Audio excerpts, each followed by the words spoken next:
Hello दोस्तों, आप देख रहे हैं हमारा पशुधन। मेरा नाम है संदीप सिंह। मैं हमेशा कोशिश करता हूं कि मेरे किसान भाई हर रोज़ कुछ न कुछ सीखने को मिले मेरे वीडियो के माध्यम से। तो आज का जो हमारा टॉपिक होने वाला है वो है ब्रीडिंग के बारे में, कि हम अपने डेयरी फार्म पर ब्रीडिंग करके कैसे एक 5 लीटर वाली गाय को 7 लीटर की बना सकते हैं, 7 लीटर वाली गाय को 9 लीटर की बना सकते हैं। ऐसे करते करते लोग 65 लीटर की गाय अपने घर पर तैयार कर ली हैं, जो कि प्रतिदिन का लगभग 65 लीटर दूध देती हैं। तो आज इसी टॉपिक पर हम डिटेल में बात करेंगे और टेक्निकल जानकारी आप लोगों को देंगे कि कैसे आप लोग ब्रीडिंग करके अपने डेयरी फार्म को सक्सेस बना सकते हो। दोस्तों, ब्रीडिंग का मतलब यही नहीं होता है कि आप अपने पशुओं को प्रेग्नेंट करवा दो और हो गई ब्रीडिंग, जब बच्चा देगा तब। ब्रीडिंग का मतलब होता है कैसे आपको बुल सिलेक्शन करना है, उसके बाद कैसे अपने फार्म पर उसको मैनेज करना है। तो आजकल क्या होता है कि हर कोई अपने अपने बुल तैयार कर लेता है, उसके बाद फिर उनकी सर्विस देना शुरू कर देता है, लेकिन उसको कुछ भी नहीं पता है कि क्या बुल की डिटेल है। तो इस वीडियो में आप लोगों को बिल्कुल प्रैक्टिकली जानकारी दी जाएगी। हम हैं आज एक्टिव मूव फार्म्स के ऊपर, जो कि यहाँ पर हमारे साथ है सौरभ जी खाबिया, जो कि लगभग 5-7 साल से इस डेयरी फार्म को चला रहे हैं।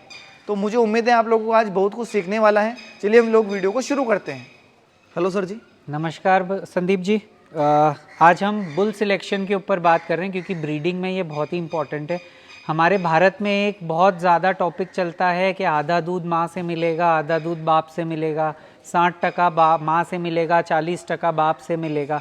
बट अगर ये चीज़ सच होती तो आज आप मुझे बताइए कि आज हम अमेरिका, न्यूजीलैंड, यूके से बराबरी में दूध के प्रोडक्शन पर होते। हम प्रोडक्शन में तो वर्ल्ड में सबसे ज़्यादा दूध प्रोड्यूस करते हैं, लेकिन प्रति गाय पर जब आता है तो हमारा नंबर नीचे से नीचे गिरता जाता है। सबसे ज़्यादा गाय अपने पास है, सबसे ज़्यादा गाय हमारे पास है, बट दूध भी सबसे ज़्यादा है, लेकिन प्रति गाय दूध हमारे पास बहुत कम है। और आज किसान का सबसे बड़ा रोना यही है, क्योंकि जब दूध बढ़ता है तो कॉस्ट ऑफ प्रोडक्शन कम हो जाती है और कमाई बढ़ती जाती है। एग्जाम्पल मैं आप लोगों को देता हूँ कि प्रति गाय से मतलब ये है कि अगर जहाँ पर यूके को या फिर यूएस को हम बात करें, तो वहाँ पर 10 लीटर दूध लेने के लिए, या फिर आप ये मान लो 1 क्विंटल दूध लेने के लिए उन लोगों को 2 गाय रखनी पड़ती हैं। वहीं पर 1 क्विंटल दूध लेने के लिए हमको लगभग 7 से 8 गाय रखनी पड़ती हैं। तो ये होता है प्रति गाय दूध उत्पादन, यानी कि गाय भी हमको ज़्यादा रखनी पड़ती है, लेकिन वो 1 क्विंटल दूध वो लोग 2-3 गाय से ले लेते हैं। ठीक है। जैसे अभी अगर मैं एक शीट की बात करूं, हम लोग जब बुल सिलेक्ट करते हैं तो हम लोग हमेशा बुल की शीट चेक करते हैं जी। आज मैं इंपोर्टेड सीमेंट ले रहा हूं और देसी सीमेंट लूं, उसमें फ़र्क ये है कि इंपोर्टेड सीमेंट के अंदर हमें ढेर सारा डेटा मिलता है जी। अब इंपोर्टेड सीमेंट की शीट जैसे आपके सामने अभी आ रही होगी जी जी। आप ये देखिए कि उसके अंदर सबसे पहली चीज़ जो हम देखते हैं कि बुल जेनोमिक टेस्टेड है या प्रोजीनी टेस्टेड है। जी जी। जेनोमिक टेस्टेड मतलब उसका जेनेटिक टेस्ट किया है और प्रिडिक्ट किया है कि वो कितना दूध देगा और उसमें क्या ट्रेट्स होंगे, अनुमान लगाया गया है। और वही प्रोजीनी टेस्टेड यानी उसके बच्चों में जो बच्चियां हुई, उन्होंने कितना दूध दिया, उनमें क्या तकलीफें आई, क्या चीज़ें सुधरी, क्या चीज़ें बिगड़ी, वो सब चीज़ होती है। तो जैसे आप स्क्रीन पे देख रहे हैं, तो ये जो पहला बुल है जी, ये बुल का नाम है न्यू मैन जी। उसके नीचे उसकी पूरी फैमिली ट्री दी हुई है कि उसकी माँ कौन थी, दादा कौन था, बेसिकली उसकी फैमिली ट्री के बारे में बताया गया है, ताकि आप गोत्र कहीं आपका इनब्रीडिंग ना हो जाए जी जी। उसके बाद आप ये देखिए कि इसमें पीटीए दिया होता है, पाउंड्स में दिया होता है जी। 1 पाउंड में 400 ग्राम होता है जी, यानी कि 10 पाउंड में 4 किलो के बराबर, 4 किलो जी। तो अब ये जो बुल है इसमें पीटीए 363 है, यानी कि उसकी माँ का जो दूध है बछड़ी का, उसमें सिर्फ ये पूरी बयात में 363 पाउंड दूध बढ़ाएगा जी जी, यानी कि लगभग 250 किलो के आसपास ही दूध बढ़ाने वाला है। और आप उसी में नीचे देखिए DTRS यानी डॉटर्स और हर्ड दिया हुआ है, ये बताता है कि ये जेनोमिक बुल है, इसका एक भी बच्ची का डेटा नहीं है जी जी। अब मैं इसी के सामने आपको दूसरे बुल पर लेकर जा रहा हूँ, जिसका नाम है दवांते जी। इसके अंदर आप देखिए कि ये 1425 पाउंड दूध माँ के दूध में जोड़ता है, यानी बच्ची की माँ का दूध अगर 6000 लीटर होगा तो इसकी बच्ची का दूध 7425 लीटर हो सकता है 1500 लीटर दूध आपका इंक्रीज 1500 पाउंड, सॉरी 750 लीटर दूध ठीक है, बढ़ाएगा। ठीक है 750 लीटर। जी दोस्तों ये पूरे लैक्टेशन की बात हो रही, लगभग जितने ब्यात का पूरा ब्यात होता है गाय का, लगभग 300 दिन की हम बात कर लेते हैं जी। ठीक है, तो पूरे ब्यात में गाय का कितना दूध बढ़ा हुआ है जी। अब इसी में आप नीचे देखेंगे तो 176 बच्चियों का इसमें डेटा है और 91 फार्म्स में ये 176 बच्चियां हैं वहां पर, जहां पर इनका सारा डेटा टेस्ट हो रहा है। ठीक है। अब आप सोचिए कि ये तो बिल्कुल जैसे हमारी पत्रिका देखकर पंडित जी बता देते हैं आपके जीवन में ये होना है वहना होना है, वैसा इसमें भी बताया गया है जी। अब आप जैसे स्क्रीन पर देखिए कि फर्टिलिटी इंडेक्स इसका 1.2 है, DPR 1 है, HCR -0.7 है, यानी कि इसकी बच्चियां जो पैदा हुई है वो फर्टिलिटी उनकी कितनी जल्दी होने वाली है, आपको कितने सीमेन लगने वाले हैं उनको प्रेग्नेंट करने के लिए। जी जी। ये सब चीज़ उन्होंने दी हुई है। ठीक है। आप मैनेजमेंट रेट्स में देखिए कि वो मिल्किंग स्पीड कैसी है, उसकी कितनी जेस्टेशन लेंथ है, अर्ली फर्स्ट काविंग वो कितनी अच्छे समय पर कर देती है, ये सारे के सारा डेटा इसके अंदर दिया हुआ है, जो कि प्रोजेनी टेस्ट बोला जाता है। प्रोजेनी टेस्टेड है, यानी कि उसकी बच्चियों ने जो एक्चुअल में दिखाया है ऐसा वो चीज़ यहाँ पर प्रैक्टिकल चीज़ है। अब आप यहाँ देखिए कि उसके अंदर अगर कोई तकलीफ है, हमने हमारे पिछले वीडियो में बात की थी कि हमारी बच्ची में या माँ में कोई तकलीफ है तो बच्ची में वो सुधर के आए। तो आप देखिए अब जो स्क्रीन पे मैं दिखा रहा हूँ कि स्ट्रेचर यानी कि उसकी जो हाइट है वो बढ़ाएगा कि घटाएगा, तो ये बुल 1.2% टाइम्स उसकी हाइट बढ़ा रहा है, मतलब माँ से लगभग 1.92 इंच उसकी हाइट बढ़ जाएगी।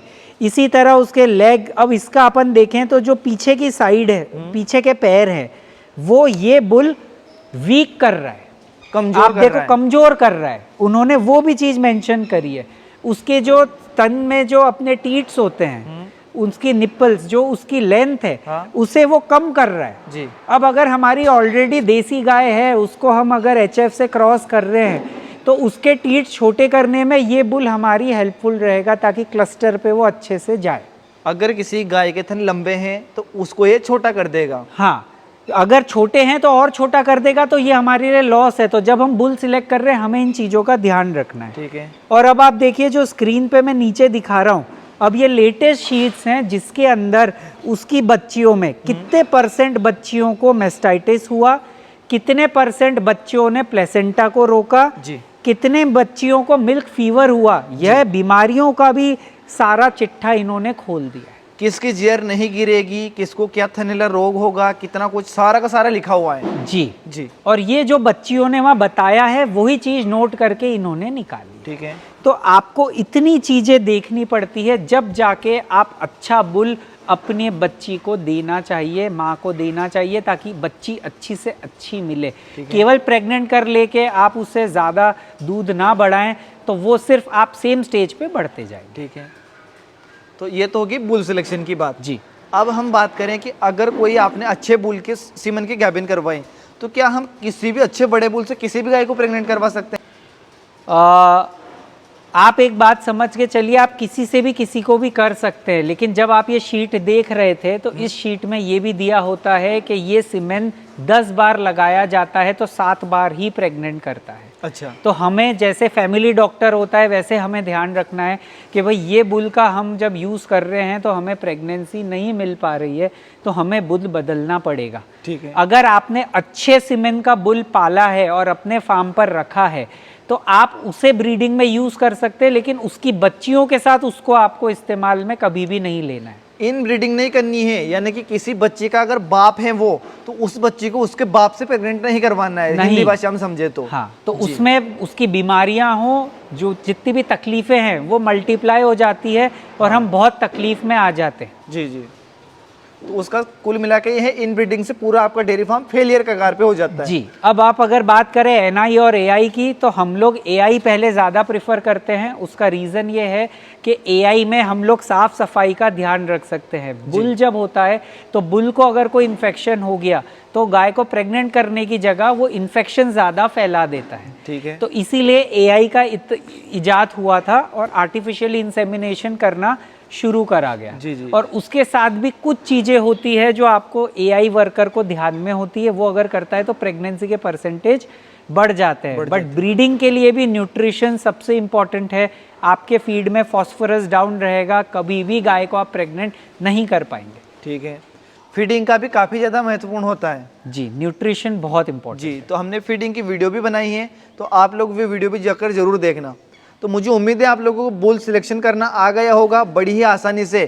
किसी भी बुल का नाम या फिर किसी भी बुल का टैग नंबर अगर आप गूगल करेंगे तो मुझे उम्मीद है 80% तक उस बुल की जानकारी करेक्ट आपके सामने आ जाएगी। बट आपको उस बुल की जानकारी ऑथेंटिक लोगों से ही लेनी है, यानी अमेरिका की जो गवर्नमेंट की रिपोर्ट्स होती है वहीं से लेनी है, क्योंकि कंपनी वाले कई बार उसे बदल देते हैं, ट्विस्ट कर देते हैं। तो गवर्नमेंट के उससे ही देखें। एग्जाम्पल के लिए मैं आपको बताता हूँ, हरियाणा में हर कोई भैंस पालन कर रहा है।